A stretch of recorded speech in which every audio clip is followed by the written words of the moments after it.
Again, I don't know if you can really see this, but just to appreciate how many insects that grassland supports. As I'm walking through the grass here, I'm disturbing it, and you'll find insects will fly up out of it.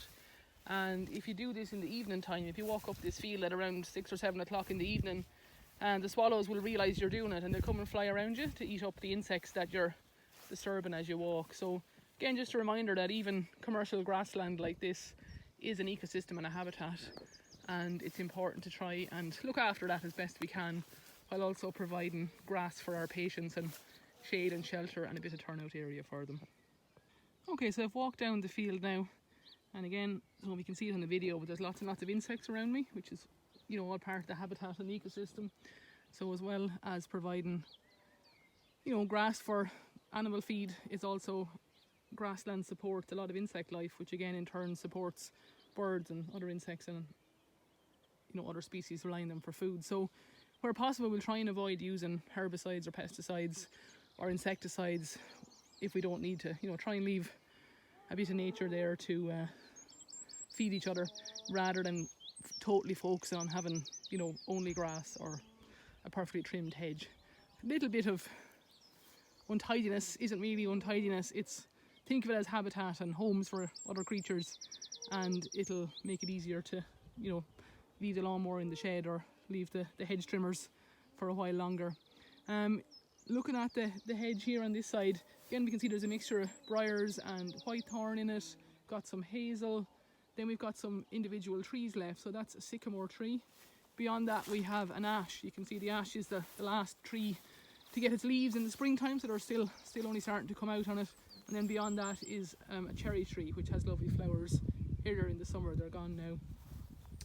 Just in relation to the sycamore, you can see it's got those characteristic 5-pronged leaves, and at the moment there's just little dangly yellow flowers on it. They'll turn into sycamore seeds, or helicopters as we called them when we were kids, later in the year. Those characteristic bilobed or trilobed seeds that are spread by the wind. They're problematic if in some years, depending on the weather conditions, they develop lots and lots of a toxin that can cause severe muscle damage and death in grazing animals, particularly horses. So occasionally you'll see reports from the Irish Equine Centre warning horse owners that the sycamore seeds this year have toxins in them, and to keep grazing animals away from them. It's not a reason to go and cut down the sycamore trees, it's just a reason to be careful in the autumn time if there's a problem with that particular year. So you can see there's the ash tree now. Very few leaves on it yet. They'll come, but it's the slowest of the Irish native plants to open its leaves in the springtime. You can see as well a bit of ivy growing up this tree. That's no harm. Ivy is an important pollinator plant because it's one of the last plants to flower. It doesn't get its flowers until October, so it's one of the last things bees and other pollinator species feed on before they hibernate. If you're thinking, what does an ivy flower look like? I've never seen one. It's because the flowers are dark green, so they blend in with the plant. But next autumn, have a look at your ivy and you'll see flowers on it in September, October. Okay. You can see here as well, one of the reasons why whitethorn and blackthorn make good hedge plants or good fencing plants.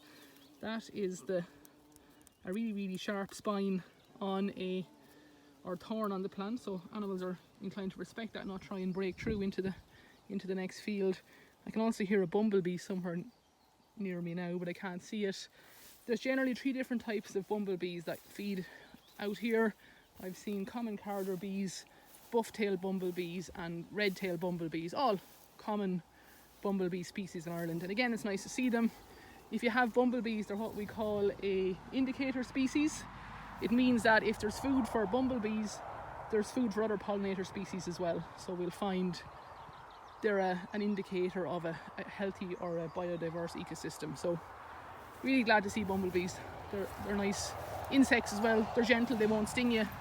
So be happy they're there, leave them alone. You can see here some wild cherry. And again, now this is finished flowering for the year. You can see just the remains of the flowers, little stems where they were there about a month ago. They were covered in lovely white flowers. Just want to show you then down here in the corner, there's a patch where we've got some garden waste dumped. So we've got some hedge cuttings and some grass cuttings. Now, the important thing with grass cuttings is that people are often tempted to feed it to animals, but you can see here, as soon as you cut it, the mower chops the grass into really, really fine little short pieces. And that means that when it's piled up, it heats very, very quickly and becomes moldy. So if I dig a little bit into this, into the brown stuff here, you can see mold spores coming out of it. Also, this gets really hot.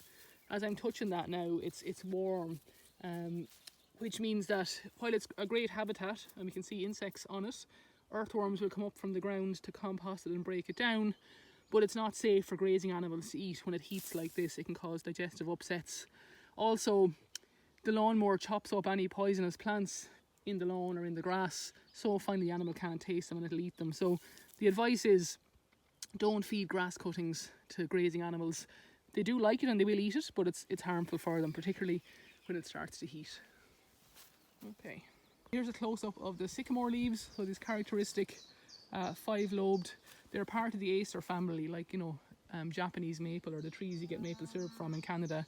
And normally they're not toxic, but it's in certain autumns, if you've had particular growing conditions, the seeds can contain high levels of myotoxins, and if grazing animals ingest them, they can get this fatal muscle damage from them. So not very common, but problematic if it happens.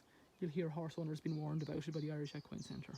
We've now walked down the field to the bottom, so you can see we're at the bottom of the hill, which means that the water, when it rains, is going to run down this field. And you can see there's a telltale 2 depressions there. In the winter time, there's often a pool of water just here in the gateway. To my right, there's this hedge, and between the hedge and the edge of the field, there's actually a drain. It's very hard to see now, it's overgrown. But I think if I put the phone in here, you can probably just make out, yeah, there's a little bit of water in the bottom of that ditch. So it's a drain or a ditch about 5 or 6 feet deep and about 4 foot wide. If we were putting animals out in this field, they could potentially fall in there and get stuck. So we would normally run a strand of electric fence along the headland here to make sure that they were kept safe out of the drain and couldn't get stuck in it. So again, something to keep in mind, particularly if you have, say, pregnant animals.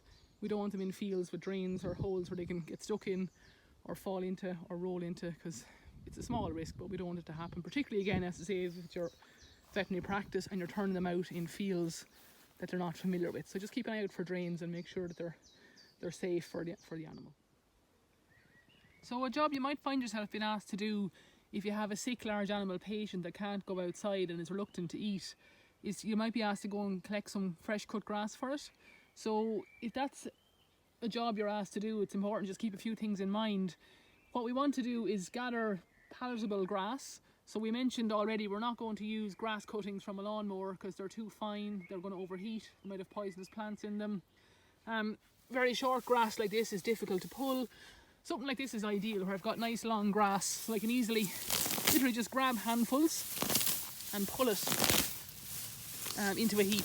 So I'm just pulling up handfuls of grass like this. It smells really nice, and I'm ending up with bundles like this to bring back into the hospital and give to my hospitalised large animal patient.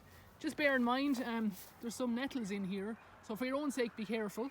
Don't pull handfuls of nettles, you'll sting the hands off yourself. You can see there's more of them there.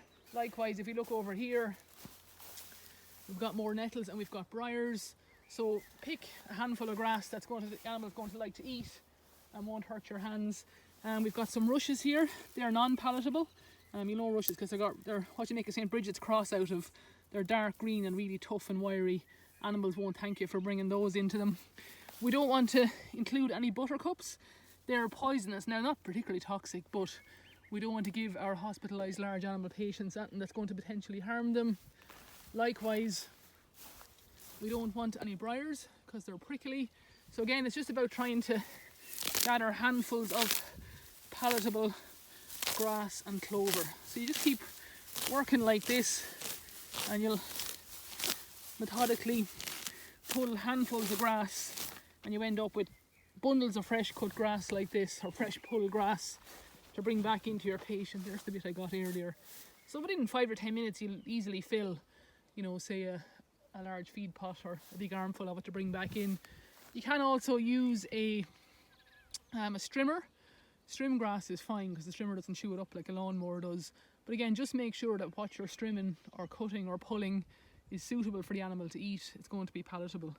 The other thing that's really useful if you have an animal that has had, say, broad spectrum antibiotics, or say abdominal surgery, they've been hospitalised, they've lost lots of weight, they've got a gastrointestinal upset, and if you think about it, their gut microbiome, either in the rumen or in the large intestine of a ruminant or a hindgut fermenter species, is going to be reduced thanks to the stress of hospitalisation, being anaesthetised, surgery, broad spectrum antibiotics. So often, to naturally repopulate their intestine with healthy microbes that they need to ferment their food, you'll find they'll voluntarily ingest soil. So if you turn an animal out that's had, say, abdominal surgery or broad spectrum antibiotics, often you'll see them actually eat or chew some soil and ingest it, or they'll eat some dung from other animals. Again, that's a way of repopulating their gut with normal microbiome. We can help that in hospital. If you have an animal that can't go outside, you can get a spade or a shovel, come out to the pasture, and instead of just pulling the grass, you want to actually dig up grass with the roots and all, if the soil is still attached. People call it a sod. If you pick that up, bring it back into the hospital and give it to the large animal, you'll find they'll eat the grass and they'll spend ages picking through the roots and ingesting the soil and teasing it out. It's good for the microbiome. They also enjoy it. So it's a really useful thing to do if you have a hospitalised patient that's had broad spectrum antibiotics. It's a really good way to help repopulate their gut flora and restore them to health.